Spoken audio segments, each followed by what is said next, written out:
ಬ್ರಹ್ಮಾನಂದ ಓಂಕಾರ ಆತ್ಮಾನಂದ ಸಾಕಾರ. ನಮಸ್ಕಾರ ವೀಕ್ಷಕರೇ, ಶುಭೋದಯ. ತಮ್ಮೆಲ್ಲರಿಗೂ ನಿಮ್ಮ ನೆಚ್ಚಿನ ಅಚ್ಚುಮೆಚ್ಚಿನ ಸಂಸ್ಕಾರಗಳ ಝೇಂಕಾರ ಓಂಕಾರ ನೀರು ಪ್ರಸಾರ ಕಾರ್ಯಕ್ರಮಕ್ಕೆ ಪ್ರೀತಿಯ ಹೃತ್ಪೂರ್ವಕ ಸ್ವಾಗತ ಸುಸ್ವಾಗತ. ವೀಕ್ಷಕರೇ, ನಿಮ್ಮೆಲ್ಲರ ಗಮನಕ್ಕೆ ರವಿಶಂಕರ್ ಗುರೂಜಿಯವರು ದಿನವೂ ಬಂದು ಸಾಕಷ್ಟು ವಿಚಾರಗಳನ್ನ ತಿಳಿಸ್ಕೊಡ್ತಿದ್ರು.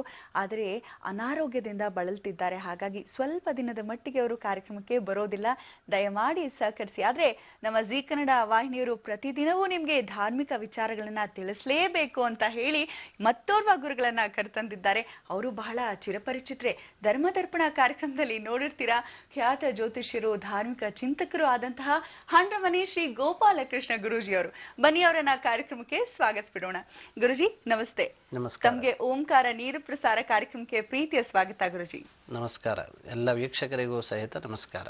ಗುರುಜಿ, ಹಾಗೆ ದಿನ ಬೆಳಗ್ಗೆ ನೋಡೇ ಇರ್ತಾರೆ ನಮ್ಮ ವೀಕ್ಷಕರು ತಮ್ಮನ್ನ ವಿಷ್ಣು ಸಹಸ್ರನಾಮದ ಒಂದು ಪಾರಾಯಣ ಮಾಡಿಸ್ತಾ ಇದ್ದೀರಾ ಕೂಡ. ಹಾಗಾಗಿ ಇವತ್ತು ರವಿಶಂಕರ್ ಗುರುಜಿಯವರ ಒಂದು ಪರವಾಗಿ ತಾವು ಬಂದು ಇವತ್ತು ಸಾಕಷ್ಟು ವಿಚಾರಗಳನ್ನ ತಿಳಿಸ್ಕೊಡ್ತೀರಾ ಅಂತ ಭಾವಿಸ್ತಾ ಪ್ರಾರಂಭಿಕವಾಗಿ ಏನ್ ತಿಳಿಸ್ತಾ ಇದ್ದೀರಾ ಗುರುಜಿ? ಅರುಣೋದಯ ಕಾಲಾಯ ತ್ರೈಜಗಜ್ಯೋತಿರಾತ್ಮನೆ ಸುಪ್ರಸನ್ನಾಯ ದೇವಾಯ ಭಾಸ್ಕರಾಯ ನಮೋ ನಮಃ. ಅಚಿಂತ್ಯವ್ಯಕ್ತರೂಪಾಯ ನಿರ್ಗುಣಾಯ ಗುಣಾತ್ಮನೆ ಸಮಸ್ತಜಗದಾಧಾರ ಮೂರ್ತಯೇ ಬ್ರಹ್ಮಣೇ ನಮಃ. ಕಾರ್ಯಕ್ರಮದಲ್ಲಿ ಓಂಕಾರ ಈ ಕಾರ್ಯಕ್ರಮ ತುಂಬ ಚೆನ್ನಾಗಿ ಬರ್ತಾ ಇದೆ. ಎಲ್ಲ ವೀಕ್ಷಕರು ಸಹಿತ ತಾವೆಲ್ಲ ಬಹಳ ದಿವಸದಿಂದ ನೋಡ್ತಾ ಇದ್ದೀರಿ. ಗುರೂಜಿಯವರಿಗೆ ಬೇಗನೆ ಅನುಕೂಲವಾಗಲಿ ಅಂತ ನಮ್ಮ ದೇವರಲ್ಲಿ ಪ್ರಾರ್ಥನೆಯನ್ನು ಸಲ್ಲಿಸುತ್ತಾ ತಮಗೆಲ್ಲರಿಗೂ ಸಹಿತ ಮೊದಲನೆಯದಾಗಿ ಇವತ್ತಿನ ವಿಶೇಷವನ್ನು ನಾನು ಹೇಳಬೇಕು. ತಾವೆಲ್ಲ ಅರಿತಿದ್ದೀರಿ 4 ಯುಗ. ಯಾವ್ಯಾವುದದು? ಕೃತಯುಗ, ತ್ರೇತಾಯುಗ, ದ್ವಾಪರ ಯುಗ ಹಾಗೂ ಕಲಿಯುಗ. ಮೊದಲನೆಯ ಯುಗ ಯಾವುದು? ಕೃತ. ಅದರ ವರ್ಷಗಳೆಷ್ಟು? 17,28,000 ವರ್ಷಗಳು. ಆ ವರ್ಷಗಳಲ್ಲಿ ನಾವು ಯಾವ ರೀತಿಯಿಂದ ಪ್ರಾಣವನ್ನು ತೆಗೆದುಕೊಳ್ಳುತ್ತೇವೆ ಅಂತಂದರೆ, ಅಸ್ಥಿ ನಮ್ಮಲ್ಲಿರುವಂತಹ ಎಲುಬು ಸವೆದು ಹೋಗಬೇಕು, ಅಲ್ಲಿಯವರೆಗೆ ಮನುಷ್ಯನ ಜೀವನ ಇರುತ್ತೆ. ಆನಂತರದಲ್ಲಿ ತ್ರೇತಾಯುಗ. ತ್ರೇತಾಯುಗದ ವರ್ಷಗಳು 12,96,000 ವರ್ಷಗಳು.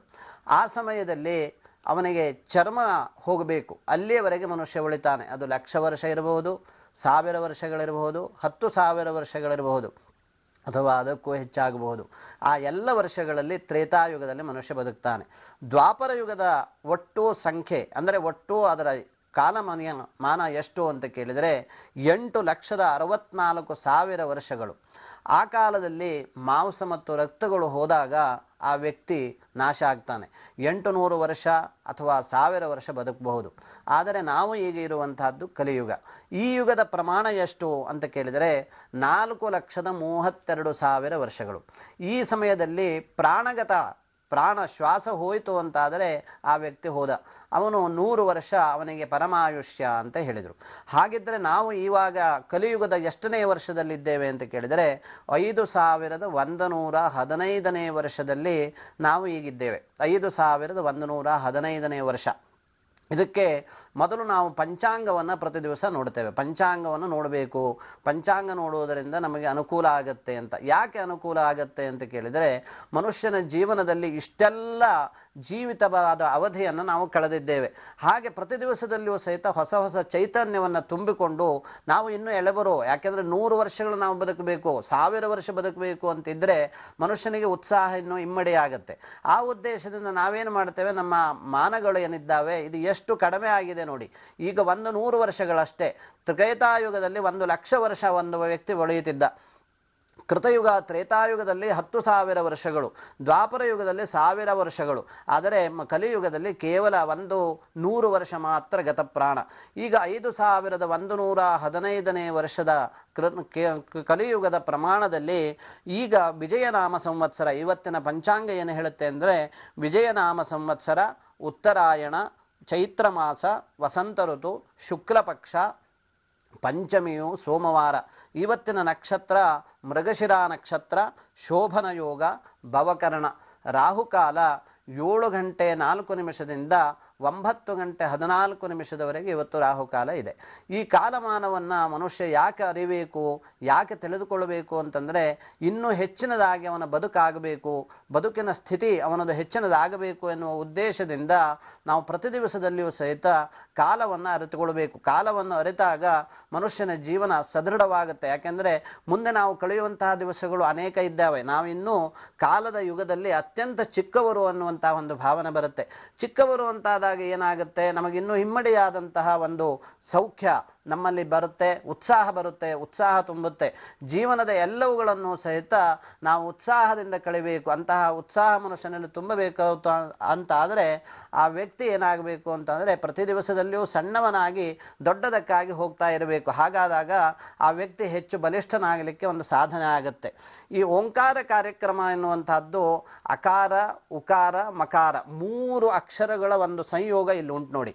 ಇದರಲ್ಲಿ ಏನು ಹೇಳ್ತಾರೆ ಅಂತ ಕೇಳಿದ್ರೆ ಇದಕ್ಕೆ ಸೃಷ್ಟಿ, ಸ್ಥಿತಿ ಮತ್ತು ಲಯ. ಬಹಳ ದಿವಸಗಳಿಂದ ನಾನು ನೋಡ್ತಾ ಇದ್ದೆ ಈ ಕಾರ್ಯಕ್ರಮದ ಗುರೂಜಿಯವರು ತಾವುಗಳೆಲ್ಲರೂ ಸಹಿತ ವೀಕ್ಷಣೆ ಮಾಡ್ತಾ ಇದ್ದೀರಿ. ಒಳ್ಳೆ ರೀತಿಯಾದಂತಹ ಕಾರ್ಯಕ್ರಮ. ಇದರಲ್ಲಿ ಸೃಷ್ಟಿಯಾಗುತ್ತೆ, ಅನೇಕ ವಿಷಯಗಳು ಇದರಲ್ಲಿ ಸೃಷ್ಟಿಯಾಗುತ್ತೆ.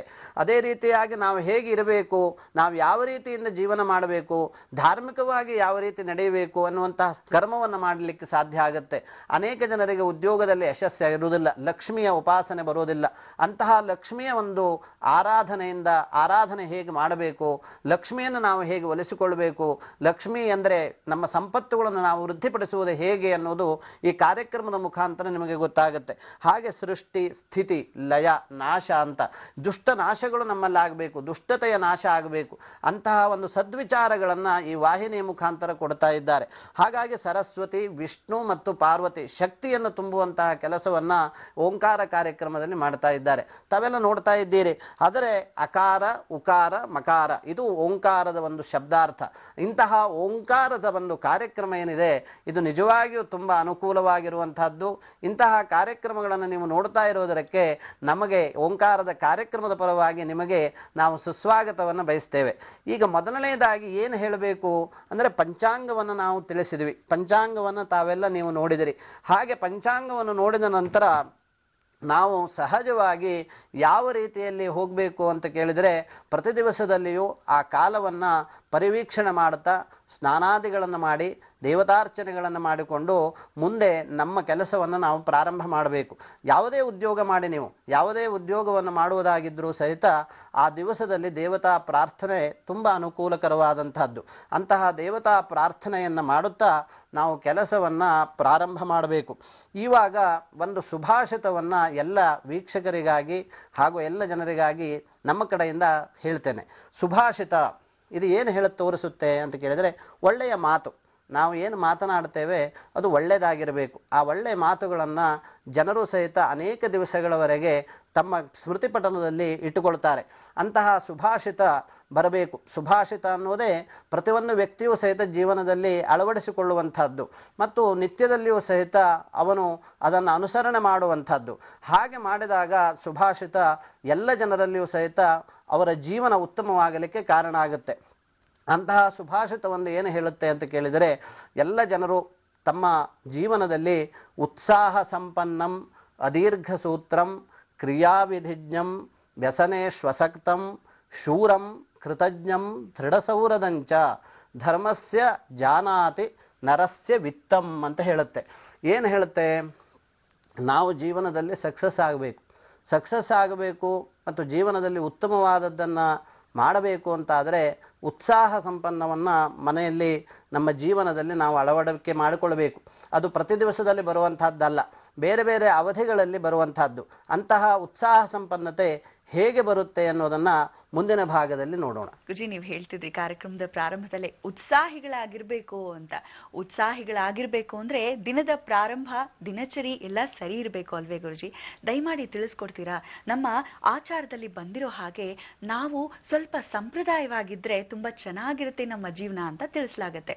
ಅದರಲ್ಲಿ ಪ್ರಾರಂಭಿಕವಾಗಿ ಬ್ರಾಹ್ಮಿ ಮುಹೂರ್ತದಲ್ಲಿ ಏಳ್ಬೇಕು ಅನ್ನೋದು ಇದೆ ಕೂಡ. ಆದ್ರೆ ಇತ್ತೀಚಿನ ದಿನದ ಒಂದು ಜೀವನ ಶೈಲಿ ಹೇಗಾಗ್ಬಿಟ್ಟಿದೆ ಅಂದ್ರೆ ಸೂರ್ಯನೇ ಬಂದು ನಮ್ಮನ್ನ ಎಬ್ಬರಿಸ್ಬೇಕು ಹಾಗಾಗೋಗಿದೆ. ಹಾಗಾಗಿ ತಾವೇನ್ ಹೇಳ್ತೀರಾ? ಯಾಕಾಗಿ ನಮ್ಮ ಧಾರ್ಮಿಕರು ಏನಕ್ಕಾಗಿ ಹೇಳಿದ್ದಾರೆ ಬೆಳಗ್ಗೆನೆ ಹೇಳ್ಬೇಕು ಅಂತ? ತುಂಬ ಮುಖ್ಯವಾದಂತಹ ಪ್ರಶ್ನೆ ಇದು. ಯಾಕೆ ಅಂದರೆ ಜೀವನ ಅನ್ನೋದು ಪ್ರಾರಂಭ ಆಗುವುದು ಪ್ರಕೃತಿಯ ಮಡಿಲಲ್ಲಿ. ನಾವೆಲ್ಲ ಪ್ರಕೃತಿಯ ಮಕ್ಕಳು, ಪ್ರಕೃತಿಯೇ ನಮ್ಮನ್ನು ಸ್ರವಿಸಿದ್ದಾಳೆ. ನಮ್ಮ ಮುಂದೆ ನೋಡಿ ಭೂಮಿ ಇದೆ, ಗಾಳಿ ಇದೆ, ಜಲ ಇದೆ. ಹಾಗೆ ಪ್ರಕೃತಿಯ ಒಂದು ಮಡಿಲಲ್ಲಿ ನಾವು ವಾಸಿಸುತ್ತಿರುವಂತಹ ಸಂದರ್ಭದಲ್ಲಿ ಸೂರ್ಯದೇವ ನಮಗೆ ಮೊದಲನೆಯದಾಗಿ ಬರ್ತಾನೆ. ಅಂತಹ ಸೂರ್ಯ ಬರುವುದಕ್ಕಿಂತ ಮೊದಲೇ ಪ್ರಕೃತಿಯಲ್ಲಿ ಜೇನಿನ ನೊಣ ಇರುತ್ತೆ. ಅದು ಎಲ್ಲ ಕಡೆಗೆ ಓಡಾಡಿ ಮಕರಂದವನ್ನು ಸಂಗ್ರಹಿಸುತ್ತೆ. ಹೂವು ತನ್ನಿಂದ ತಾನೇ ಬೆಳಗ್ಗೆ ಆಗುವುದಕ್ಕಿಂತ ಪೂರ್ವದಲ್ಲಿ ಅರಳಲಿಕ್ಕೆ ಪ್ರಾರಂಭ ಆಗುತ್ತೆ. ಸೂರ್ಯನ ಕಿರಣ ಅದರ ಮೇಲೆ ಬೀಳುವುದಕ್ಕಿಂತ ಪೂರ್ವದಲ್ಲಿ ಅದು ಅರಳುತ್ತೆ. ಹಾಗೆ ಮನುಷ್ಯನ ಜೀವನವೂ ಸಹಿತ, ಮನುಷ್ಯನ ಜೀವನ ಮನಸ್ಸು ಅಂತಂದರೆ ಅದೊಂದು ಹೂವಿನ ಹಾಗೆ. ಪ್ರಕೃತಿಯ ಮೊದಲುಗಳಲ್ಲಿ ಭಗವಂತನ ಒಂದು ಎಲ್ಲ ಸ್ವಭಾವ, ಎಲ್ಲ ಭಗವಂತನ ಒಂದು ಶಕ್ತಿ ಏನಿದೆ ಪ್ರಕೃತಿಯ ಮೇಲೆ ಇದೆ.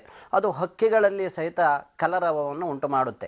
ಅಂತಹ ಕಲರವ ಉಂಟಾಗುವಂತಹ ಸಂದರ್ಭ, ಝೇಂಕಾರ ಏನು ಹೊರಡುತ್ತೆ, ಅಂತಹ ಝೇಂಕಾರ ಹೊರಡುವಂತಹ ಸಂದರ್ಭ, ಹೂವುಗಳು ಅರಳುವಂತಹ ಸಂದರ್ಭ, ಮತ್ತೆ ಸೂರ್ಯನ ಕಿರಣಗಳು ಬರುವಂತಹ ಸಂದರ್ಭ, ಪ್ರಕೃತಿಯಲ್ಲಿ ತನ್ನಿಂದ ತಾನೇ ಅನೇಕ ರೀತಿಯಾದಂತಹ ಅನುಕೂಲತೆಗಳಾಗುತ್ತವೆ ಅನ್ನೋದನ್ನು ಪ್ರಾಜ್ಞರು ಹೇಳಿದರು. ಅದನ್ನೇ ಇತ್ತೀಚಿನ ವಿಜ್ಞಾನವೂ ಹೇಳಿದೆ. ಯಾಕೆಂದರೆ ರಾತ್ರಿ ಬೇಗನೆ ಮಲಗು, ಬೆಳಗ್ಗೆ ಬೇಗನೆ ಏಳು ಅನ್ನುವಂತಹ ಒಂದು ಸ್ವಭಾವ ನಮ್ಮದು. ಅಂತಹ ಸ್ವಭಾವವನ್ನು ನಾವು ಅನುಸರಿಸಿದರೆ ಬ್ರಾಹ್ಮಿ ಮುಹೂರ್ತದಲ್ಲಿ ಏಳಬೇಕು ಅಂತ ಹೇಳಿದ್ರಿ ನೀವು. ಉತ್ಸಾಹ ಬರಬೇಕು ಅಂತಾದರೆ ಆ ಸಂದರ್ಭದಲ್ಲಿ ಏಳಬೇಕು ಮನುಷ್ಯ.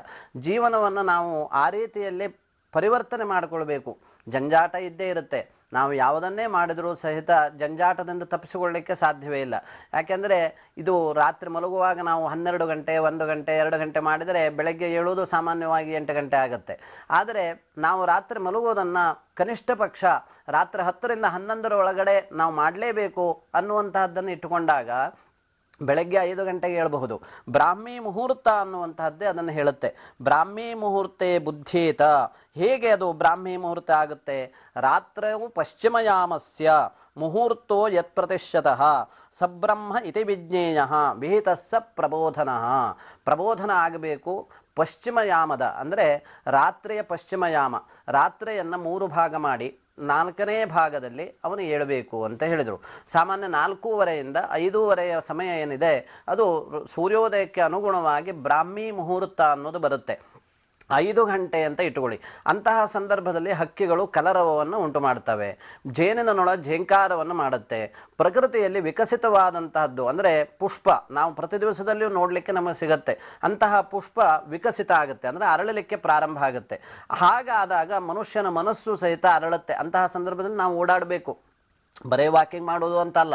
ಆ ಪುಷ್ಪಗಳ ಮಧ್ಯದಲ್ಲಿ ಹೋಗಬೇಕು, ಝೇಂಕಾರವನ್ನು ಕೇಳಿಸ್ಕೊಳ್ಬೇಕು.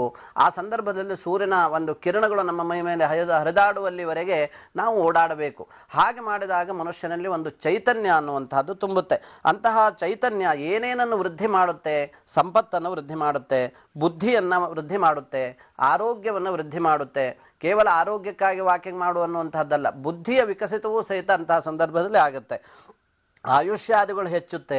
ಇದನ್ನ ನಮ್ಮ ಪ್ರಾಜ್ಞರಾದಂತಹ ಅನೇಕ ಜನರು, ವಿಶೇಷವಾಗಿ ಚರಕ ಮೊದಲಾದಂತಹ ಹಿಂದಿನ ವೈದ್ಯರು ತಿಳಿಸಿ ಏನು ಹೇಳಿದರು ಅಂತ ಕೇಳಿದರೆ, ವರ್ಣಂ ಕೀರ್ತಿಂ ಮತಿಂ ಲಕ್ಷ್ಮೀ ಅಸ್ತಮ ಆಯುಷ್ಯಮೇವಚ ಬ್ರಾಹ್ಮಿ ಮುಹೂರ್ತೆ ಸಂಗ್ರಾಹೇತ್.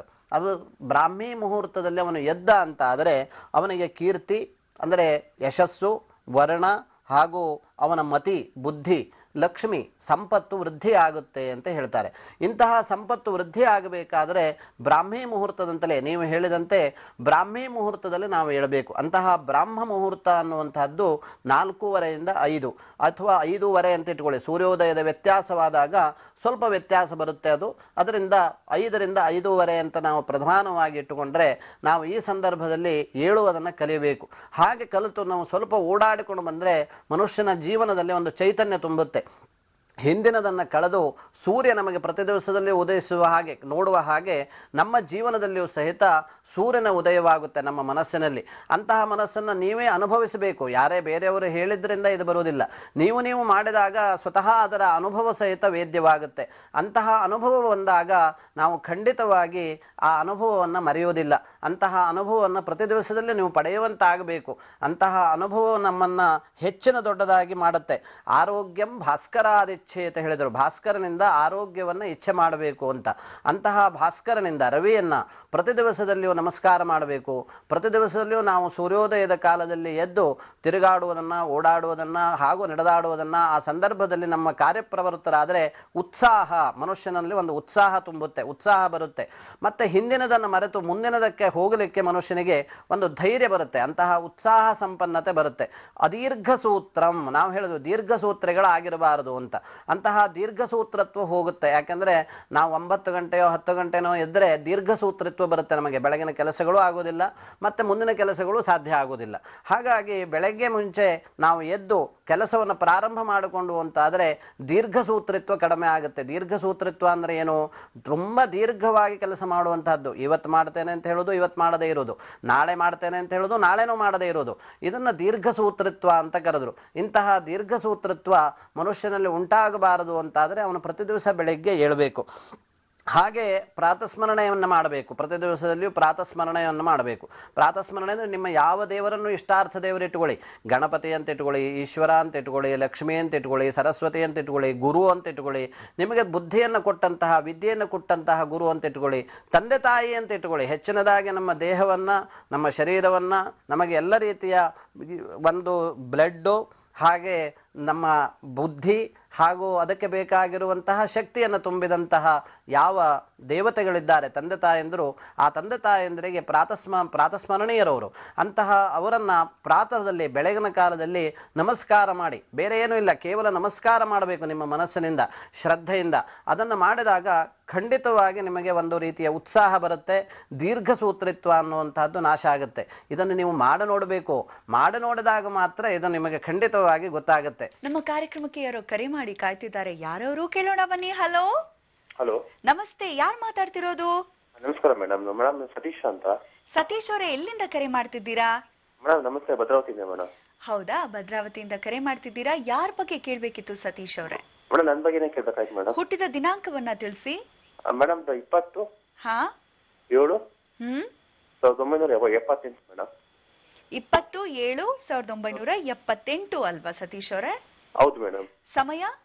ಮೇಡಮ್ ಬೆಳಗ್ಗೆ 10 ಗಂಟೆ ಮೇಡಮ್, ಗುರುವಾರ. ಹೌದಾ, ಬೆಳಗ್ಗೆ 10 ಗಂಟೆ. ಗೋಪಾಲ್ ಕೃಷ್ಣ ಗುರೂಜಿ ಅವರಿದ್ದಾರೆ, ಮಾತಾಡಿ ಅವ್ರ ಜೊತೆ ಸತೀಶ್ ಅವರೇ. ನಮಸ್ಕಾರ ನಮಸ್ಕಾರ, ಹೇಳಿ. ಸರ್ ನಮಸ್ಕಾರ. ನಮಸ್ಕಾರ, ಹೇಳಿ. ಸತೀಶ್ ಅವರೇ, ನಿಮ್ಮ ಪ್ರಶ್ನೆ ಏನಿದೆ? ಹೇಳಿ ಹೇಳಿ ಹೇಳಿ ಹೇಳಿ. ಸರ್ ಮದುವೆ ಬಗ್ಗೆ ಕೇಳ್ಬೇಕಾಯ್ತು ಸರ್. ಹಾ, ನಿಮ್ಮದು ನಕ್ಷತ್ರ? ಹಲೋ ಹಲೋ, ಉತ್ತರಾಷಾಢ ನಕ್ಷತ್ರ, ಮಕರ ರಾಶಿ ಬರುತ್ತೆ ನಿಮ್ದು. ಸರಿ ಹೇಳಿ ಸರ್. ಹಾ, ನಿಮಗೆ ಇವಾಗ ನಡೀತಾ ಇರುವಂತಹ ದಶ ಏನಿದೆ, ಇದು ರಾಹು ದಶ ಇದೆ, ಗೊತ್ತಾಯ್ತಾ? ಇವಾಗ ವಿವಾಹದ ವಿಷಯದಲ್ಲಿ ಲಗ್ನದಲ್ಲಿ ಯಾವಾಗಲೂ ಪಾಪಗ್ರಹಗಳು ಇರಕೂಡುದು. ಪಾಪಗ್ರಹಗಳಿದ್ರೆ ಅದು ಲಗ್ನಕ್ಕೆ ತೊಂದರೆ ಉಂಟು ಮಾಡುತ್ತೆ. ನಿಮಗೆ ಲಗ್ನದಲ್ಲಿ ರಾಹು ಮತ್ತು ಸಪ್ತಮದಲ್ಲಿ ಕೇತು ಇರುವುದರಿಂದ ವಿವಾಹದ ವಿಷಯದಲ್ಲಿ ಅಡೆತಡೆಗಳಾಗಿದ್ದಾವೆ. ಮತ್ತೆ ಸರಿಯಾದ ರೀತಿಯಲ್ಲಿ ನೋಡಿ, ವಿವಾಹ ಅನ್ನೋದು ಒಂದು ಜೀವನದ ಮುಖ್ಯ ಘಟ್ಟ. ಅದು ಪರಸ್ಪರ ಎರಡು ಜೀವಗಳು ಕೂಡಿ ಹೋಗಬೇಕಾದಂತಹ ಒಂದು ಕಾಲ. ಇದರಲ್ಲಿ ಸಪ್ತಮ ಸ್ಥಾನದಲ್ಲಿ ಕೇತು ಇರುವುದರಿಂದ ಅನೇಕ ತೊಂದರೆಗಳು ನಿಮ್ಮ ಕಡೆಗಿಂದ ಆಗಿದ್ದಾವೆ. ಅಲ್ಲಿ ಕೇತು ಇರುವುದರಿಂದ ಗಣಪತಿಯ ಆರಾಧನೆಯನ್ನು ಮಾಡಿಕೊಂಡ್ರೆ ಇದು ತುಂಬಾ ನಿಮಗೆ ಅನುಕೂಲ ಆಗುತ್ತೆ, ಬೇಗನೆ ವಿವಾಹ ಆಗತ್ತೆ. ಸಪ್ತಮಾಧಿಪತಿಯಾದ ಗುರುವು ಉಚ್ಚದಲ್ಲಿ ಹೋಗ್ತಾ ಇದ್ದಾನೆ 2014ರಲ್ಲಿ. ಹಾಗಾಗಿ 2014ರಲ್ಲಿ ಈ ಒಂದು ವಿವಾಹದ ಘಟ್ಟ ನಿಮಗೆ ಆಗತ್ತೆ. ಮತ್ತೆ ಸಂಪೂರ್ಣವಾಗಿ ಜೀವನದಲ್ಲಿ ಮತ್ತೊಬ್ಬರಿಗೆ ಸುಖವನ್ನು ಉಂಟು ಮಾಡಬೇಕು. ತಾಯಂದಿರಿಗೆ ನಮಸ್ಕಾರ ಮಾಡಿ ಪ್ರತಿ ದಿವಸದಲ್ಲಿಯೂ ಅವರ ಆಶೀರ್ವಾದವನ್ನು ಪಡಿಬೇಕು. ಅದು ನಿಮಗೆ ಅನುಕೂಲ. ಯಾಕೆಂದ್ರೆ ಸ್ತ್ರೀ ಭಾಗದ ಒಂದು ದೇವತೆ, ಸ್ತ್ರೀಯನ್ನ ಯಾವಾಗಲೂ ಸ್ತ್ರೀ ಅಂದ್ರೆ ಒಂದು ದೇವತೆ. ಅದು ಅಂತಹ ದೇವತೆಯನ್ನ ಸ್ಮರಣೆ ಮಾಡಿಕೊಳ್ಳೋದು ತುಂಬಾ ಒಳ್ಳೆಯದು ಸತೀಶ್ ಅವರೇ.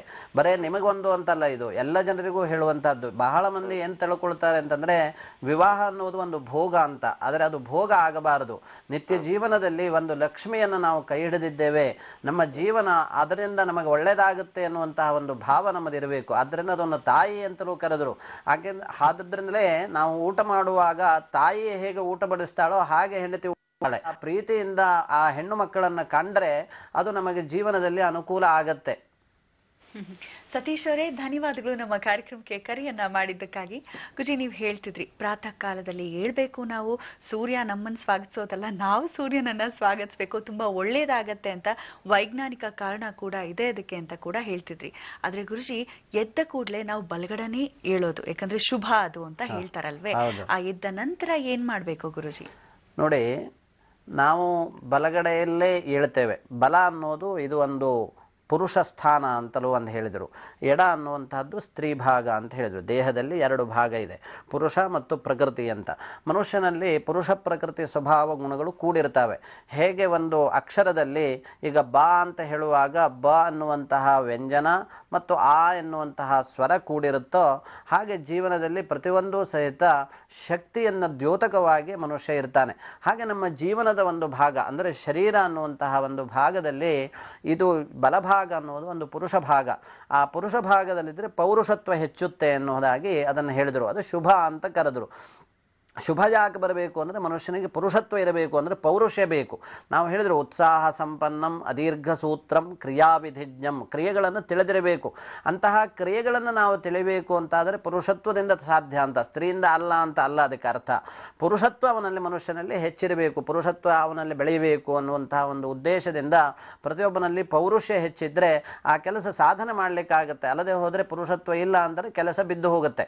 ಆ ಕಾರಣ ಸ್ವಲ್ಪ ಪ್ರಾರಂಭ ಮಾಡ್ತಾನೆ, ಅಲ್ಲಿಗೆ ಅದನ್ನು ಮುಚ್ಚಿಬಿಡ್ತಾನೆ. ಒಂದು ಸ್ವಲ್ಪ ವಿಘ್ನ ಬಂತು ಅಂತಾದರೆ ಆ ಕೆಲಸವನ್ನು ಅಲ್ಲೇ ಬಿಟ್ಟು ಬಿಡ್ತಾನೆ.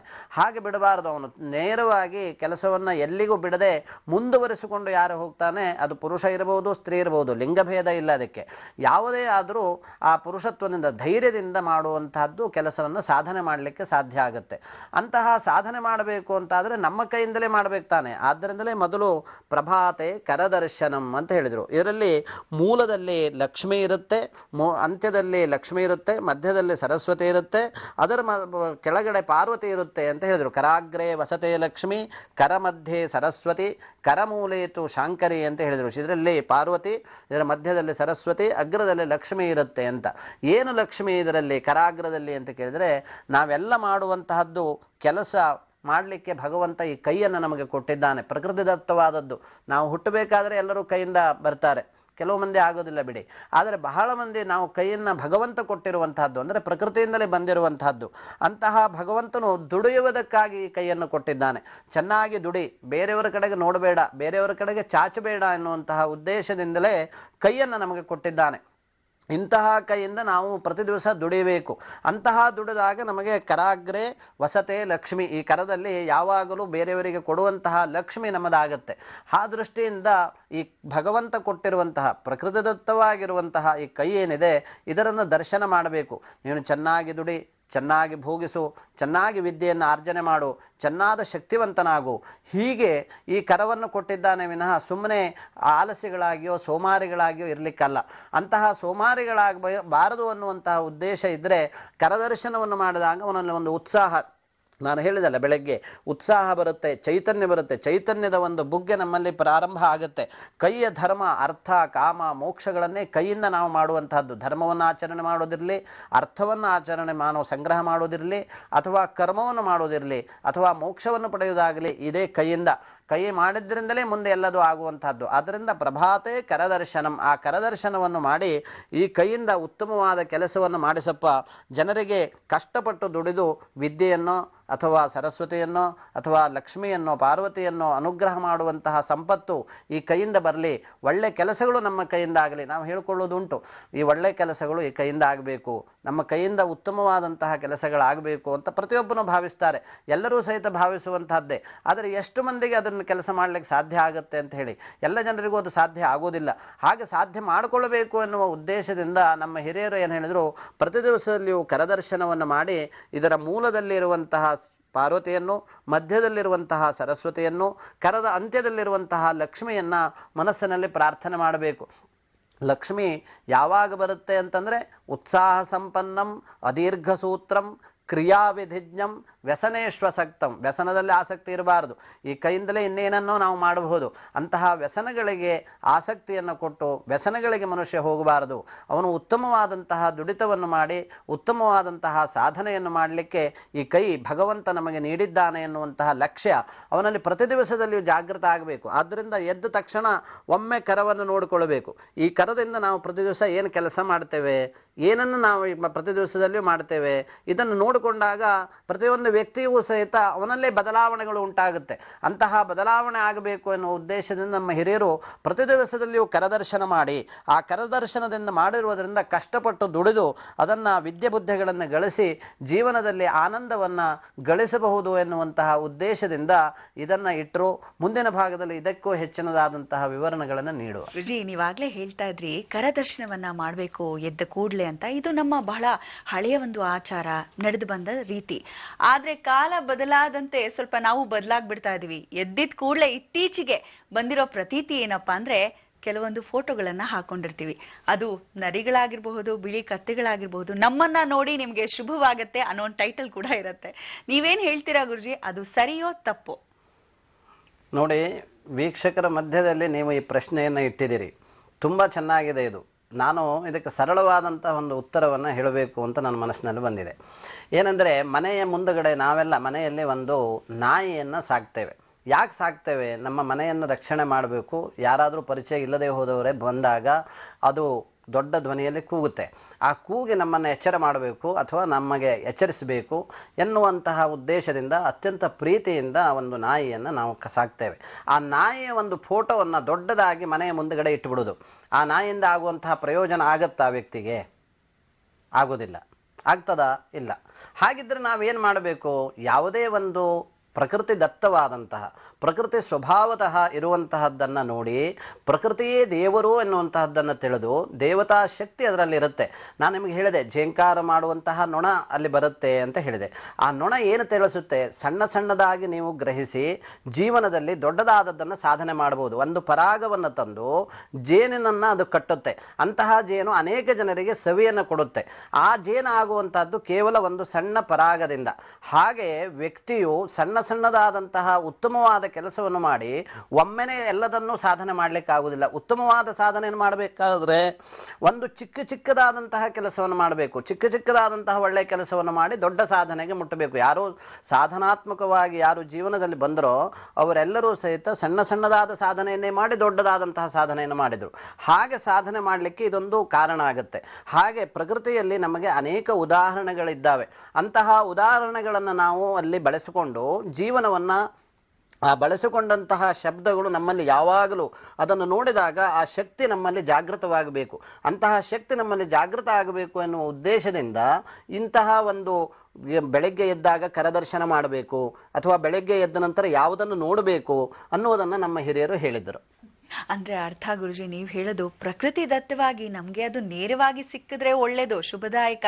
ಫೋಟೋ ಹಾಕೊಂಡ್ರೆ ಅದಷ್ಟೊಂದು ಚೆನ್ನಾಗಿರೋದಿಲ್ಲ, ಅದು ಕೆಲಸವೂ ಮಾಡಲ್ಲ ಅಂತ ಹೇಳ್ತಿದ್ರಿ. ಇಂದಿನ ರಾಶಿ ಫಲಗಳ ಕುರಿತು ತಿಳಿಸ್ಕೊಡ್ತೀರಾ ಗುರುಜಿ? ಖಂಡಿತವಾಗಿ. ಇವತ್ತು ವಸಂತ ಪಂಚಮಿ ಅಲ್ವೇ? ನಾವು ಈಗ ವಿಜಯ ಸಂವತ್ಸರದ ಮೊದಲನೇ ಪಂಚಮಿಯಲ್ಲಿ ಇದ್ದೇವೆ. ಸೋಮವಾರ ಇವತ್ತು, ಮೃಗಶಿರ ನಕ್ಷತ್ರ. ಇದು ತುಂಬ ಒಳ್ಳೆಯ ನಕ್ಷತ್ರ, ತುಂಬ ಒಳ್ಳೆಯ ದಿವಸಗಳು ಕೈತ. ಯಾಕೆಂದರೆ ಪೂರ್ಣ ಫಲವನ್ನು ಕೊಡುವಂತಹದ್ದು. ತಿಥಿಯಲ್ಲಿ ನಾವು ನಂದ, ಭದ್ರ, ಜಯ, ರಿಕ್ತ, ಪೂರ್ಣ ಅಂತ 5 ರೀತಿಯಾಗಿ ವಿಭಾಗ ಮಾಡಿದ್ದಾರೆ. ಅದರಲ್ಲಿ ಇದು ಹೊತ್ತು ಪೂರ್ಣ ತಿಥಿ ಪಂಚಮಿ. ಅದು ಹೊತ್ತು ಸೋಮವಾರ, ಚಂದ್ರನ ವಾರ, ನಕ್ಷತ್ರ ಸಹಿತ ಮೃಗಶಿರ. ಅದರಲ್ಲಿ ಗುರುವಿನ ಜೊತೆ ಇದೆ ಇವತ್ತು. ಅತ್ಯಂತ ಶುಭವಾದ ದಿವಸ. ಈ ದಿವಸದಲ್ಲಿ ತುಂಬ ಒಳ್ಳೆಯ ಕೆಲಸಗಳನ್ನೆಲ್ಲರೂ ಸಹಿತ ಮಾಡ್ತಾರೆ. ಹಾಗೆ ಮೇಷರಾಶಿಯವರಿಗೆ ಇವತ್ತು ಹೇಗೆ ಅಂತ ನೋಡುವ. ಮೊದಲನೆಯದಾಗಿ ಮೇಷರಾಶಿಯಲ್ಲಿ ಅತ್ಯಂತ ಶುಭ.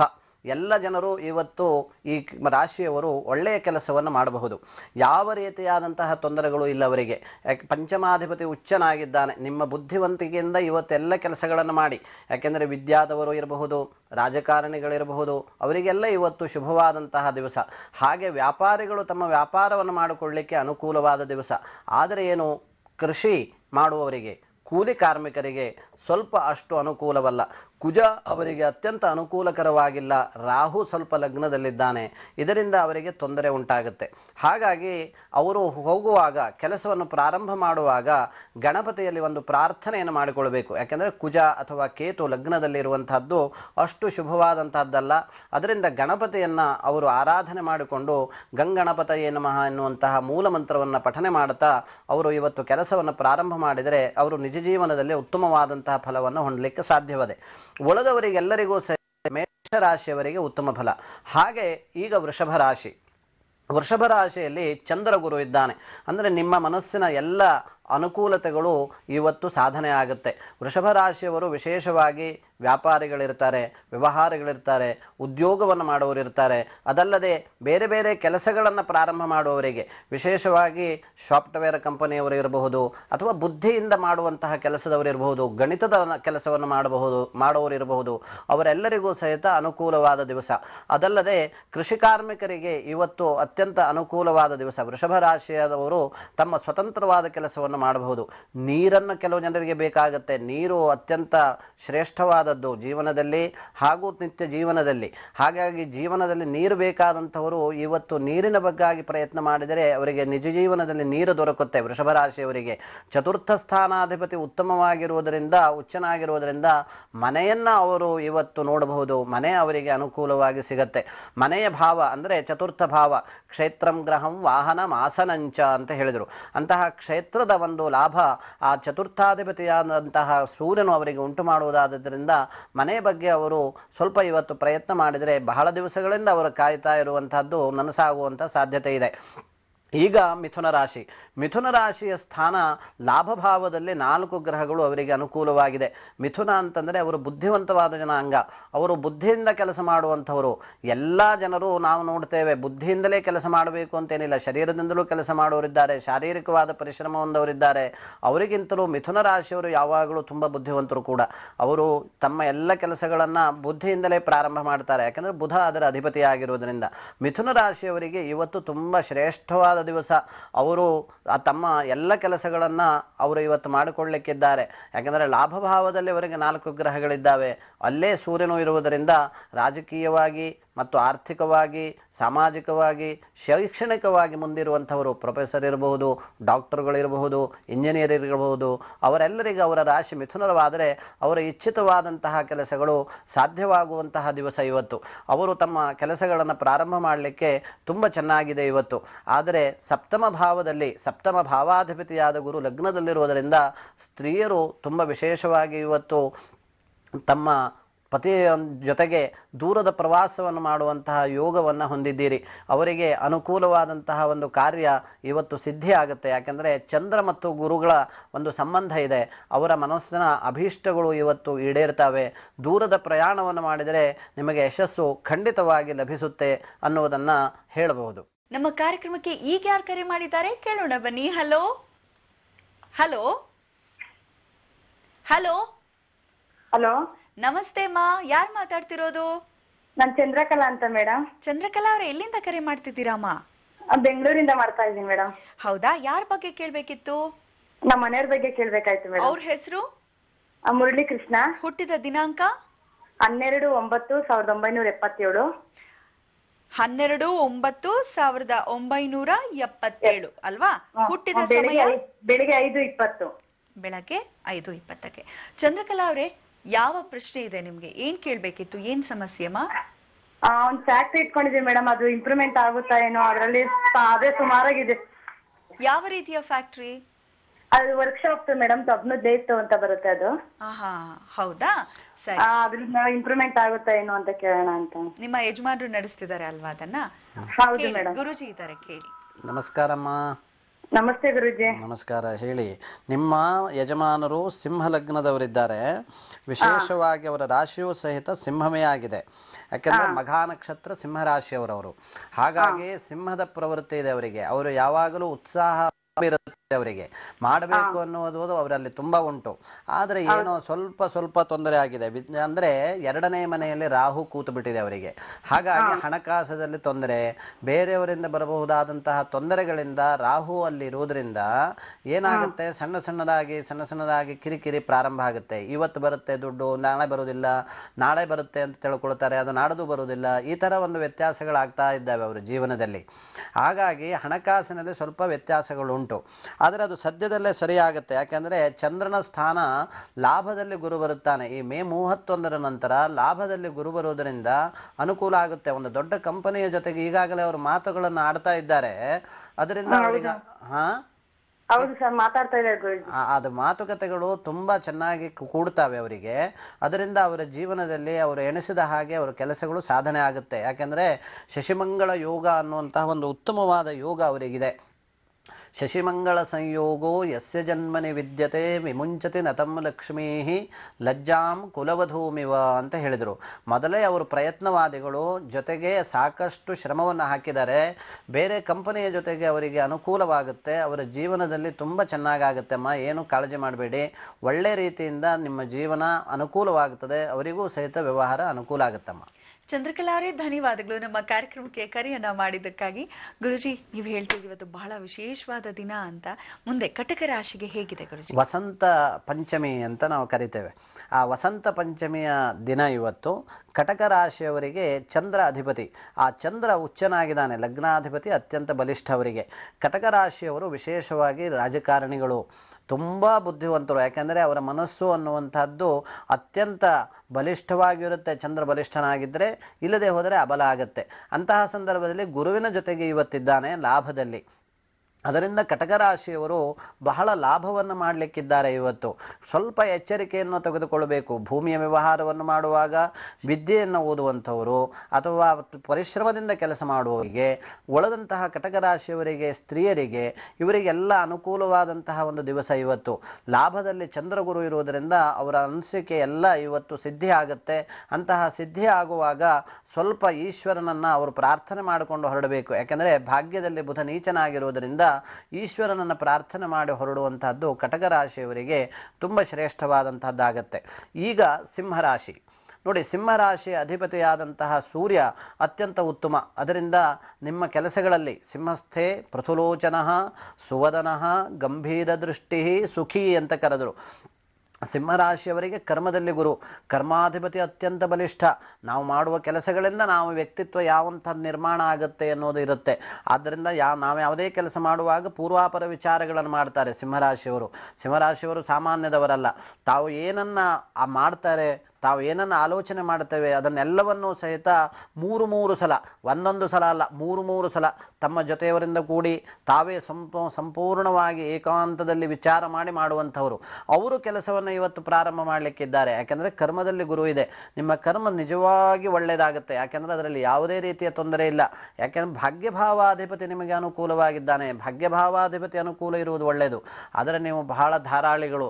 ಸಿಂಹರಾಶಿಯವರು ಇದನ್ನು ಮಾಡುವುದರಿಂದ ನಿಮಗೆ ಏನಾಗುತ್ತೆ, ಜೀವನದಲ್ಲಿ ನೀವು ದುಡಿದದ್ದೆಲ್ಲವೂ ಬೇರೆಯವರಿಗೆ ಹೋಗುತ್ತೆ. ಆದ್ದರಿಂದ ಸ್ವಲ್ಪ ನೀವು ಎಚ್ಚರಿಕೆಯನ್ನು ತೆಗೆದುಕೊಳ್ಳಬೇಕು. ಯಾಕಂದರೆ ವ್ಯಯಾಧಿಪತಿಯ ಜೊತೆಗೆ ಅಲ್ಲಿರುವುದರಿಂದ ಅದನ್ನು ನೀವು ಮಾಡುವಂತುಕೊಳ್ಳುವುದು ಒಂದು ಒಳ್ಳೆಯದು. ಈಗ ಕನ್ಯಾರಾಶಿ. ಕನ್ಯಾರಾಶಿಯ ಅಧಿಪತಿಯಾದಂತಹ ಬುಧ ಇವತ್ತು ಸಪ್ತಮದಲ್ಲಿ. ಆದ್ದರಿಂದ ಸ್ತ್ರೀಯರಿಗೆ ಸ್ವಲ್ಪ ಶಾರೀರದಲ್ಲಿ ಕಿರಿಕಿರಿ ಇರುತ್ತೆ. ಸ್ತ್ರೀಯರು ತಮ್ಮ ಶರೀರದ ಒಂದು ಆರೋಗ್ಯವನ್ನು ಕಾಪಾಡಲಿಕ್ಕೆ ವಿಷ್ಣುವನ್ನು ಮೊರೆ ಹೋಗಬೇಕು. ಯಾಕೆಂದರೆ ವಿಷ್ಣುವಿನ ದೇವಸ್ಥಾನದಲ್ಲಿ ಇವತ್ತು ದೀಪವನ್ನು ಹಚ್ಚಿ ಪ್ರದಕ್ಷಿಣೆ ಮಾಡುವಂತಹದ್ದು ಅವರಿಗೆ ಒಳ್ಳೆಯದು. ಹಾಗೆ ಈಶ್ವರನಲ್ಲಿಯೂ ಸಹಿತ ನಿಮ್ಮ ಪತಿಯ ಭಾಗ್ಯಭಾವ, ಸಪ್ತಮಾಧಿಪತಿ ಭಾಗ್ಯಭಾವದಲ್ಲಿದ್ದಾನೆ. ಹಾಗಾಗಿ ನೀವು ಏನು ಮಾಡಬೇಕು ಅಂತಂದರೆ ಉಮಾಮಹೇಶ್ವರ ಎರಡೂ ಜನರನ್ನು ಆರಾಧನೆ ಮಾಡಬೇಕು. ಕನ್ಯಾರಾಶಿಯವರು ಕನ್ಯಸ್ಥೆ ಲಿಪಿಲೇಖ್ಯ ಕಾವ್ಯ ಗಣಿತ ಜ್ಞಾನಾನ್ವಿತ ಅಂತ ಹೇಳಿದರು.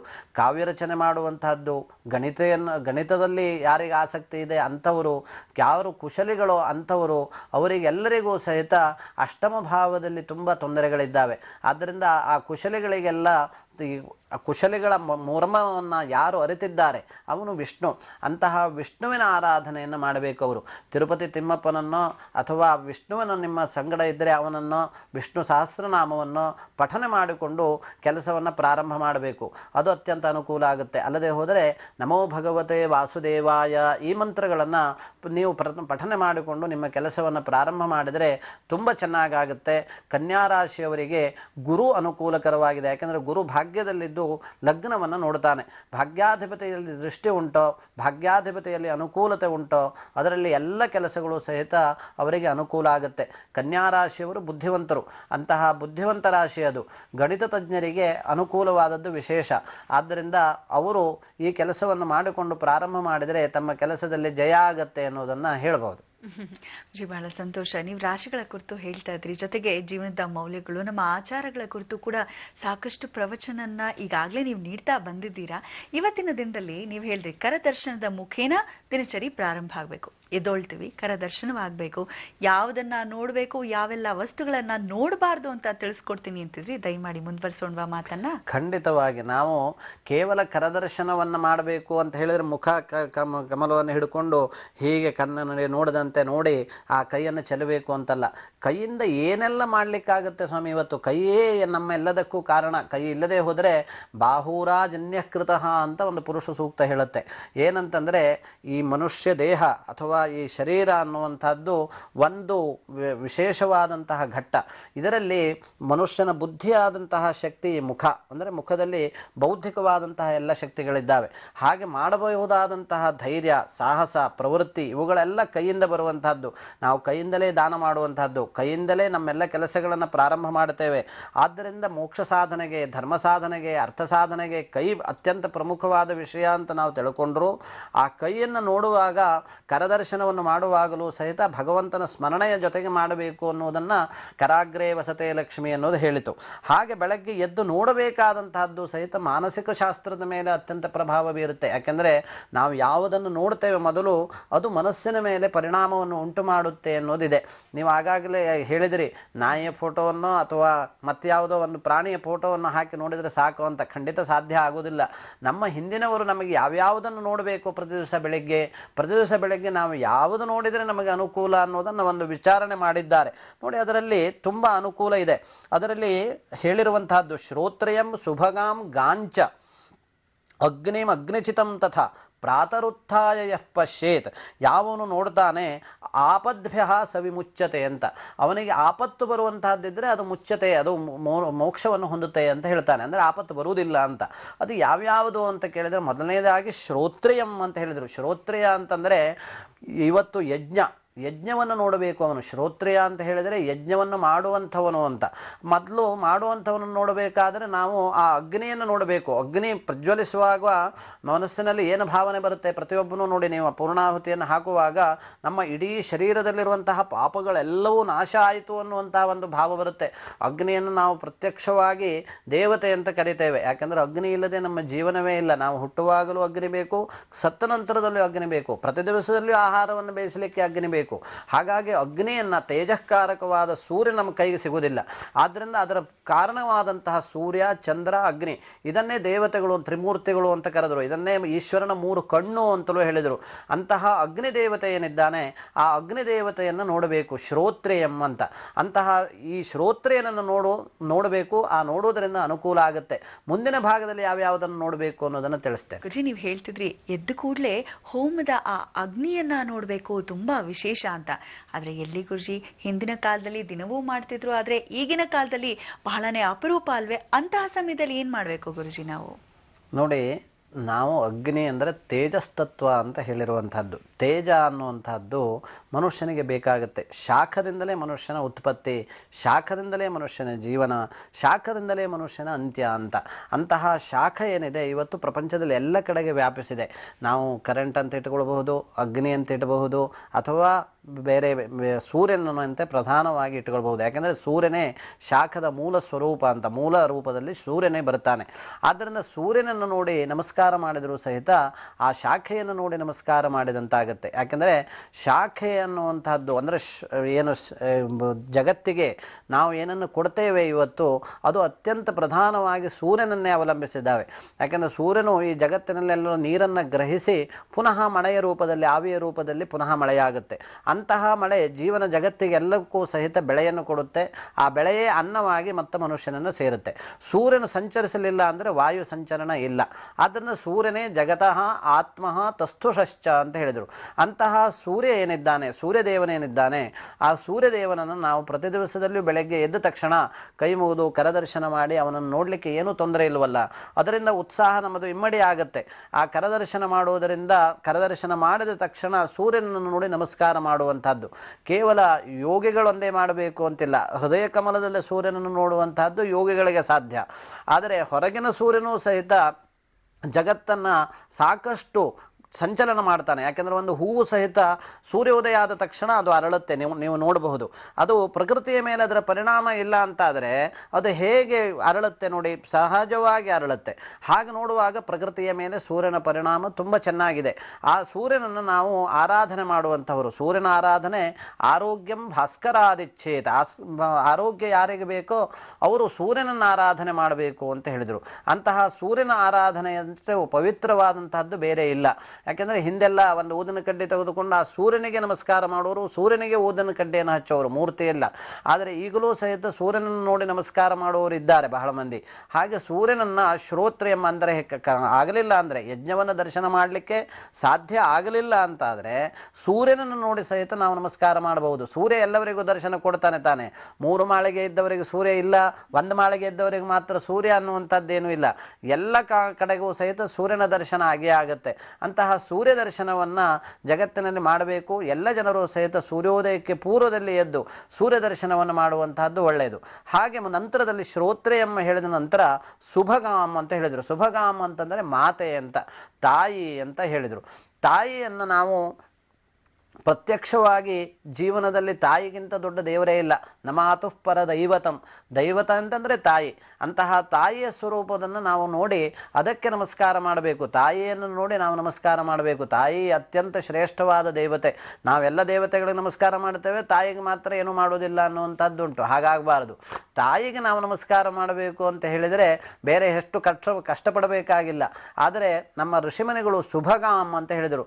ಒಂದು ಉತ್ತಮವಾದ ಸ್ತ್ರೀ ಅಂತಲೂ ಅದಕ್ಕೆ ಅರ್ಥ ಮಾಡಬಹುದು, ತಾಯಿ ಅಂತಲೂ ಹೇಳಬಹುದು, ಮಡದಿ ಅಂತಲೂ ನೀವು ಇಟ್ಟುಕೊಳ್ಳಿ.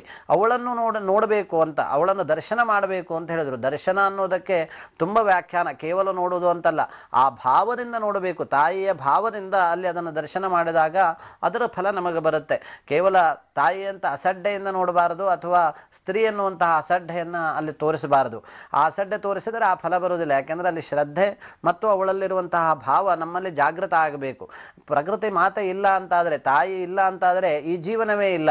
ತಾಯಿಯೇ ನಮಗೆ ಸರ್ವಸ್ವ. ಆದ್ದರಿಂದ ಈ ಜೀವ ಬೇಕು ಅನ್ನುವುದಂತಹ ಯಾವ ಪ್ರವೃತ್ತಿ ಉಳ್ಳ ಜನ ಇದ್ದಾರೋ ಅವರೆಲ್ಲರೂ ಸಹಿತ ತಾಯಿಯನ್ನು ನೋಡಬೇಕು. ಪ್ರತಿ ದಿವಸ ಬೆಳಿಗ್ಗೆ. ಇದಕ್ಕೇನು ಹೆಚ್ಚಿನ ದುಡ್ಡು ಕೊಡಬೇಕಾಗಿಲ್ಲ, ಅಥವಾ ಬೇರೆ ಫೋಟೋಗಳನ್ನು ಹಾಕಿಕೊಳ್ಳಬೇಕಾಗಿಲ್ಲ, ಏನೂ ಇಲ್ಲ. ಸಹಜವಾಗಿ ಸರಳವಾಗಿ ಇದು ಪ್ರತಿ ದಿವಸದಲ್ಲಿ ನಡೆಯುವಂತಹದ್ದು. ಕರದರ್ಶನ ಆದ ನಂತರ ತಾಯಿಯನ್ನು ನೋಡಿ ನಮಸ್ಕಾರ ಮಾಡುವುದು ಒಂದು ಅಭ್ಯಾಸವನ್ನು ನಾವು ಮಾಡಿಕೊಳ್ಳೇಬೇಕು. ಮಾಡದಿಲ್ಲ ಅಂತ ಆದರೆ ಜೀವನ ಸುಧಾರಣೆ ಆಗುವುದೇ ಇಲ್ಲ. ಮುಂದೆ ಯಾವುದನ್ನು ಮಾಡಬೇಕು ಅನ್ನೋದನ್ನು ಮುಂದಿನ ಸಲ ವಿಚಾರ ಮಾಡುವ. ಈಗ ರಾಶಿಯ ಫಲದ ಕಡೆಗೆ ಗಮನ ಹರಿಸುವ. ಈಗ ತುಲಾರಾಶಿ. ತುಲಾರಾಶಿಯಲ್ಲಿ ಅತ್ಯಂತ ಉತ್ತಮವಾದಂತಹ ಫಲ ಇವತ್ತು. ಯಾಕೆಂದರೆ ಶನಿ ಅಲ್ಲಿ ಉಚ್ಚನಾಗಿದ್ದಾನೆ, ರಾಹು ಅನುಕೂಲಕರವಾಗಿದ್ದಾನೆ. ತುಲಾರಾಶಿಯವರು ವ್ಯಾಪಾರಿಗಳು. ವಿಶೇಷವಾದಂತಹ ವ್ಯಾಪಾರ ಅವರದ್ದು ಪ್ರಾರಂಭ ಆದರೆ ಇವತ್ತು ಅನುಕೂಲ. ಕರ್ಮಾಧಿಪತಿಯಾದ ಗುರುಚಂದ್ರ ಯೋಗ ಅವರಿಗೆ ಅನುಕೂಲವಾಗಿದೆ. ಕರ್ಮಾಧಿಪತಿಯಾದ ಚಂದ್ರ ಅವರಿಂದ ಮಾನಸಿಕವಾಗಿ ಅವರಿಗೆ ಅನುಕೂಲ ಆಗುತ್ತೆ. ತುಲಾರಾಶಿಯಲ್ಲಿ ವಿಶೇಷವಾದಂತಹ ಒಂದು ಫಲವನ್ನು ನಾವು ಹೇಳಬಹುದು. ವಿಶೇಷವಾಗಿ ದೈವಿ ಭಕ್ತರು, ಅವರ ದೈವಿ ಚಿಂತನೆಗಳು ಇವತ್ತು ನೆರವೇರುತ್ತೆ. ಪಂಚಮಾಧಿಪತಿಯಾಗಿ ಉಚ್ಚನಾಗಿರುವುದರಿಂದ ಉತ್ತಮವಾದಂತಹ ಕೆಲಸಗಳಿಗೆ ಅವರು ದೂರದ ಯಾತ್ರೆಯನ್ನು ಮಾಡಬಹುದು. ವಿಷ್ಣುವನ್ನ ಅವರ ಆರಾಧನೆ ಮಾಡಬಹುದು. ಅದು ಅವರಿಗೆ ಅನುಕೂಲ ಇದೆ.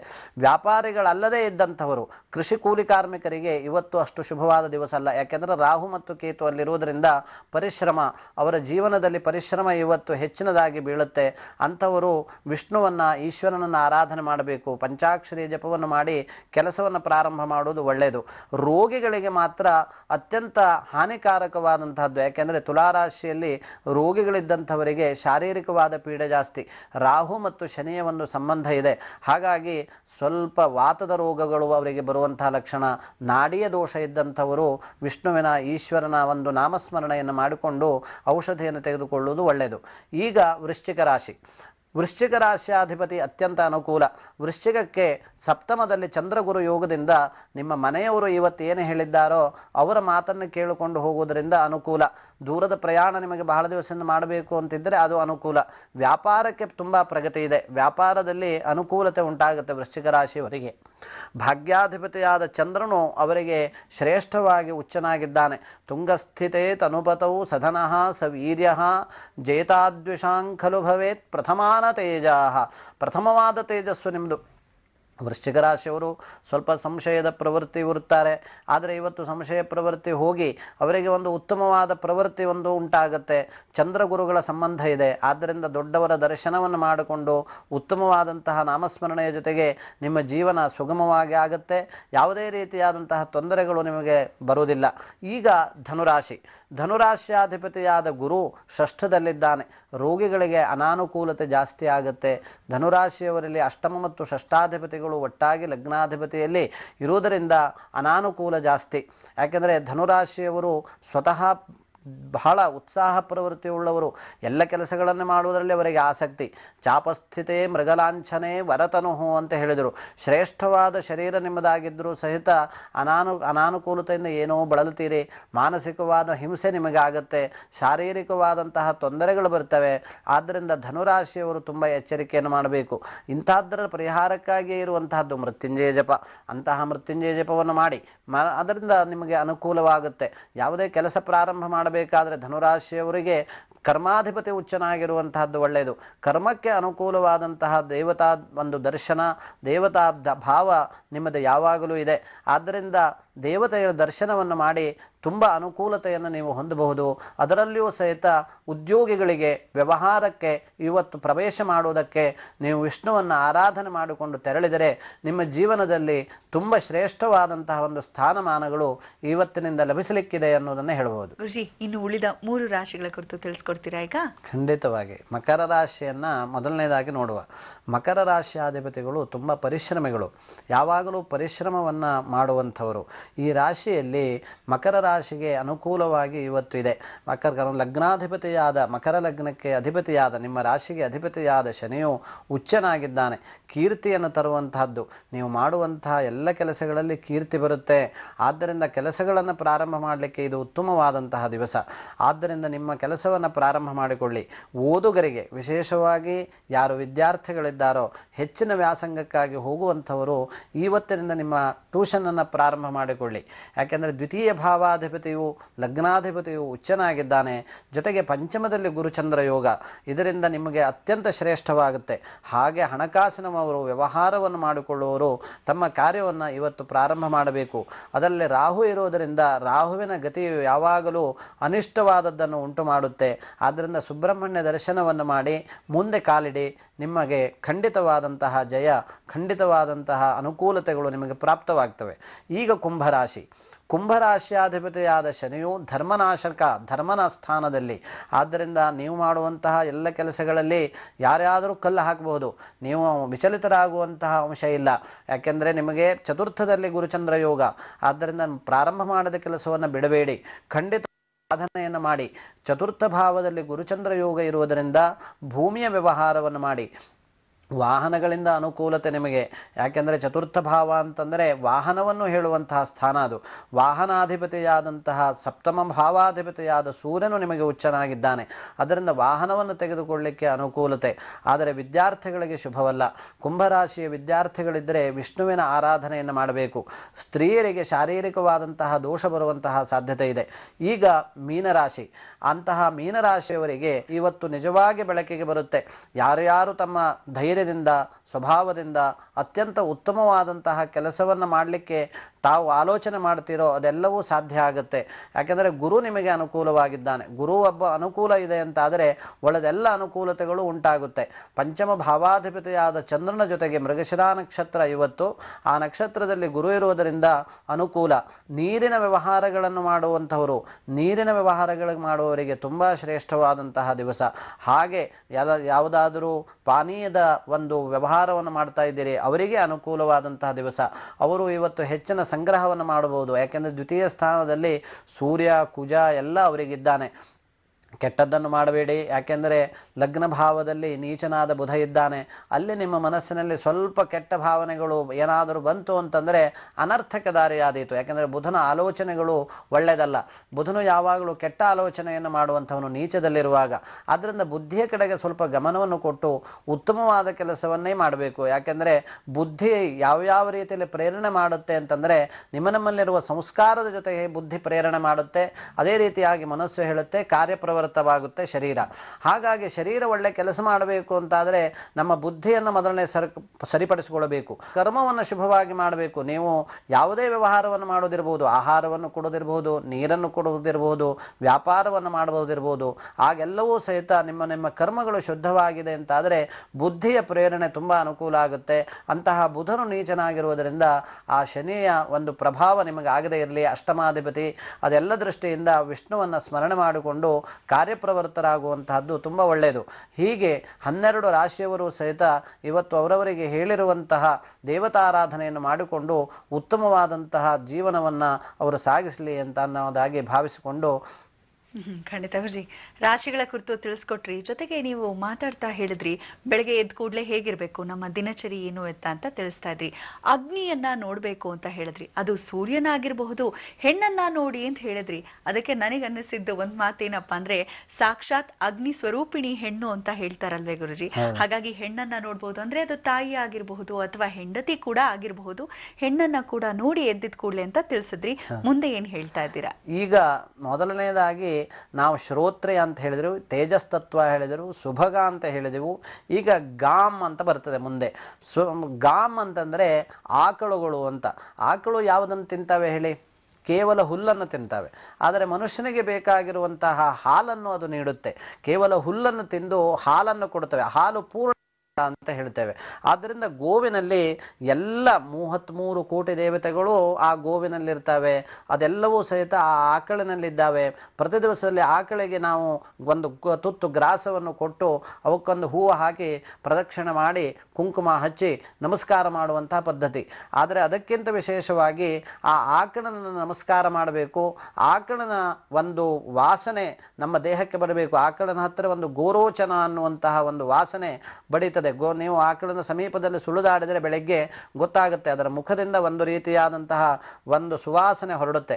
ಆ ಸುವಾಸನೆ ಮನುಷ್ಯನಿಗೆ ಅನುಕೂಲವಾಗುತ್ತೆ. ಅಂತಹ ಗೋವುಗಳನ್ನು ನಾವು ಪ್ರತಿ ದಿವಸ ಸ್ಪರ್ಶ ಮಾಡಬೇಕು. ಅವುಗಳಿಗೆ ನಮಸ್ಕಾರ ಮಾಡಬೇಕು. ಅವುಗಳ ಪ್ರಯೋಜನವನ್ನು ನಾವು ಪಡೆಯಬೇಕು. ಅವುಗಳ ಪ್ರಯೋಜನ ಪಡೆಯುವುದರಿಂದ ತುಂಬ ಅನುಕೂಲ ಆಗುತ್ತೆ ಅನ್ನೋದನ್ನು ಹೇಳ್ಬೋದು. ಗುರುಜಿ, ಅಂದ್ರೆ ನೀವು ಹೇಳ್ತಿರೋ ಪ್ರಕಾರ ನೋಡಿದಾಗ ವೈಜ್ಞಾನಿಕ ತತ್ವ ಕೂಡ ಇದರಲ್ಲಿ ಅಡಗಿದೆ ಅಂತ ನಾವು ಭಾವಿಸ್ಬೋದು. ಯಾಕಂದ್ರೆ ಸಾಮಾನ್ಯವಾಗಿ ನಾವು ಗಮನಿಸಿದ್ರೆ ಭಾಗಶಃ ಎಲ್ಲಾ ಗೋವುಗಳು ಕೂಡ ರೋಗದಿಂದ ಹೊಂದಿರೋದಿಲ್ಲ. ಅವರಿಗೆ ಜಾಸ್ತಿ ರೋಗ ನಿರೋಧಕ ಶಕ್ತಿ ಇರುತ್ತೆ. ಹಾಗಾಗಿ ನಾವು ಕೂಡ ಪ್ರದಕ್ಷಿಣೆ ಮಾಡೋದ್ರಿಂದ ಒಂದ್ ರೀತಿ ಧಾರ್ಮಿಕ ತತ್ವ ಕೂಡ ಅದ್ರ ಜೊತೆ ಇರುತ್ತೆ. ವೈಜ್ಞಾನಿಕ ಕಾರಣ ಕೂಡ ಅಡಗಿದೆ ಅಲ್ವೇ ಗುರುಜಿ? ನಮಗೂ ಕೂಡ ಅದರಿಂದ ರೋಗ ನಿರೋಧಕ ಶಕ್ತಿ ಬರಬಹುದು. ಬಹುಶಃ ಅದಕ್ಕಾಗಿ ನಮ್ಮ ಹಿರಿಯರು ಇದನ್ನ ಹೇಳಿರಬಹುದೇ? ಕೇವಲ ಆಧ್ಯಾತ್ಮಿಕ ತತ್ವ ಒಂದೇ ನಮ್ಮ ಅಳವಡಿಕೆ ಅಲ್ಲವೇ ಅಲ್ಲ. ಪ್ರತಿಯೊಂದು ನಮ್ಮ ಆಚರಣೆಗಳಲ್ಲಿಯೂ ಸಹಿತ ಅದರ ಹಿನ್ನೆಲೆಯಲ್ಲಿ ಅನೇಕ ದಿವಸಗಳವರೆಗೆ ಅವರ ತಪಸ್ಸಡಗಿದೆ. ಆ ತಪಸ್ಸು ಅಂದರೆ ತಪಿಸುವುದು ಅಂತ ಅರ್ಥ. ಅಂತಹ ತಪಸ್ಸಿನಿಂದ ಅವರು ಪ್ರತಿಯೊಂದನ್ನು ಸಹಿತ ಅದು ವೈಜ್ಞಾನಿಕವಾಗಿಯೂ ಮತ್ತು ವ್ಯವಹಾರಿಕವಾಗಿಯೂ ಸುಲಭ ಆಗಬೇಕು. ಅವರಿಗೆ ಸುಲಭವಾಗುವಂತಹ ಲಕ್ಷಣಗಳನ್ನು ಅವರು ಹೇಳಿದರು. ಶ್ರೋತ್ರಿಯಂ ಸುಭಗಾಂ ಗಾಂಚ ಅಗ್ನಿಮಗ್ನಚಿತಂ ತಥಾ ಅಂತ ಹೇಳಿದರು. ಹಾಗೆ ಎಲ್ಲದನ್ನು ನೋಡುವುದರಿಂದ, ಈ ರೀತಿಯಾದಂತಹದ್ದನ್ನು ಬೆಳಗ್ಗಿನ ಕಾಲದಲ್ಲಿ ಬೆಳಗಿನ ಸಮಯದಲ್ಲಿ ನೋಡುವುದರಿಂದ ಅವರಿಗೆ ಅನುಕೂಲವಾಗುತ್ತೆ ಅನ್ನೋದನ್ನು ಅನೇಕ ದಿವಸಗಳ ಅವರ ಪರಿಶ್ರಮದಿಂದ, ಅವರ ಅನೇಕ ದಿವಸ ಇದರ ಬಗ್ಗೆ ಸಂಶೋಧನೆಯನ್ನು ಮಾಡಿ ಅನೇಕ ದಿವಸ ಸಂಶೋಧನೆಗಳಿಂದ ಇದನ್ನು ನಮಗೆ ಕೊಟ್ಟಿದ್ದಾರೆ. ಕೇವಲ ಒಂದೇ ದಿವಸದಿಂದ ಅಂತ ಅಲ್ಲ, ಪ್ರತಿ ದಿವಸದಲ್ಲಿಯೂ ಇದನ್ನು ಮಾಡಬೇಕು. ಪ್ರತಿ ದಿವಸದಲ್ಲಿ ಮಾಡುವುದರಿಂದ ಇದು ಅನುಕೂಲವಾಗುತ್ತೆ ಅಷ್ಟೇ. ಗುರುಜಿ, ಬಹಳ ಸಂತೋಷ. ಬಹಳ ಒಳ್ಳೆಯ ವಿಚಾರಗಳನ್ನ ತಿಳಿಸ್ಕೊಟ್ಟಿದ್ದೀರಾ. ನಮ್ಮ ಕಾರ್ಯಕ್ರಮಕ್ಕೆ ಆಗಮಿಸಿ ಒಂದು ರೀತಿ ದಿನಚರಿ ಹೇಗೆ ಪ್ರಾರಂಭ ಆಗಬೇಕು ಅಂತ ತಿಳಿಸ್ಕೊಟ್ಟಿದ್ದೀರಾ. ನಾಳೆ ಕೂಡ ಒಳ್ಳೆಯ ವಿಚಾರಗಳನ್ನ ಹೊತ್ತು ಬರ್ತೀರಾ ಅಂತ ಭಾವಿಸ್ತಾ ನಮ್ಮ ಕಾರ್ಯಕ್ರಮಕ್ಕೆ ಆಗಮಿಸಿದ್ದಕ್ಕಾಗಿ ಧನ್ಯವಾದಗಳು. ನಮಸ್ಕಾರ. ವೀಕ್ಷಕರೇ, ಹೊರಡೋ ಸಮಯ ಆಗಿದೆ. ಮತ್ತೆ ನಾವು ನೀವು ಭೇಟಿಯಾಗೋಣ ಎಂದಿನಂತೆ ನಾಳೆ ಬೆಳಗ್ಗೆ ಸರಿಯಾಗಿ 8:30ಕ್ಕೆ ಓಂಕಾರ ನೇರ ಪ್ರಸಾರ ಕಾರ್ಯಕ್ರಮದಲ್ಲಿ. ಹೋಗ್ ಬರೋದಾ? ನಮಸ್ಕಾರ. ಓಂ ಬ್ರಹ್ಮಾನಂದ ಓಂಕಾರ